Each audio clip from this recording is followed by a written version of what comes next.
দলেরই নেতাদের দুর্নীতির বিরুদ্ধে মুখ খুলে তৃণমূল নেতা পেলেন খুনের হুমকি। তৃণমূলের রাজ্য নেতাকে খুনের হুমকি দিলেন জেলা সভাপতি। কুরবান শাহর মতো খুন হয়ে যেতে পারি, আতঙ্কিত রাজ্য নেতা। বিগত বেশ কয়েক মাস যাবৎ দলের একাংশের দুর্নীতি নিয়ে সমাজ মাধ্যমে সরব হয়েছিলেন তৃণমূলের রাজ্য যুব সহসভাপতি পার্থসারথী মাইতি, যার কারণে বেশ কয়েকবার অস্বস্তিতে পড়েছিল তমলুক সাংগঠনিক জেলা তৃণমূল নেতৃত্ব। এবার মুখ খোলায় পার্থসারথী মাইতিকে খুনের হুমকি দিলেন তৃণমূলেরই জেলা সভাপতি সুজিত রায়। অন্তত এমনটাই অভিযোগ পার্থসারথীর।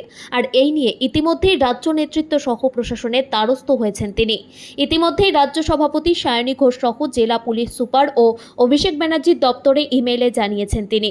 পার্থসারথী বলেন, এই জেলা সভাপতি যে ভাষায় কথা বলেছেন তাতে বোঝা যাচ্ছে তিনি অ্যান্টি সোশ্যাল।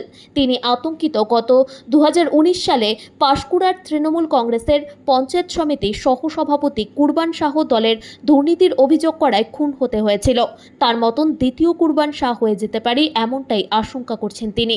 তবে তিনি মমতা ব্যানার্জিকে দেখে দল করেছেন, তাই আপাতত তিনি দল ছাড়ছেন না।